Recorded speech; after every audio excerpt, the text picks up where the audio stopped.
નાની નાની વસ્તુઓમાં માઇન્ડ બેરિયર્સના લીધે જે લોકો અટવાઈ જતા હોય છે. મને ઇંગ્લિશ નથી આવડતું, એક્સપોર્ટ ઇમ્પોર્ટ બિઝનેસ બહુ અઘરો છે, લાયસન્સીસ કઢાવવા અશક્ય હોય છે, આમાં બહુ જ પૈસા લાગતા હોય છે અને 45 દિવસ 50 દિવસમાં અમે લોકોને એક્સપોર્ટ ચાલુ કરી કે લોકો એક્સપોર્ટ નામના બિઝનેસથી દૂર ભાગતા હોય છે. એક્સપોર્ટ બિઝનેસ છે એ શા માટે લોકોએ કરવો જોઈએ? તમારી કન્ટ્રીને રિપ્રેઝેન્ટ કરો છો, તમે સમાજમાં સારું નામ કમાઈ શકો છો.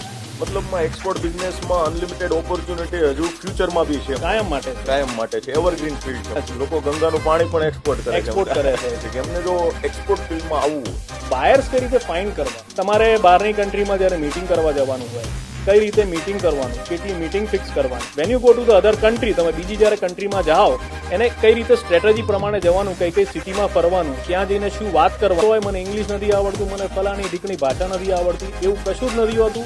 પેમેન્ટ ફસાય તો ગવર્મેન્ટ કઈ રીતે તમને સપોર્ટ કરે? Government wants to promote export business. Import export business જેવો એકચ્યુઅલી સેફ બિઝનેસ કોઈ છે જ નહીં.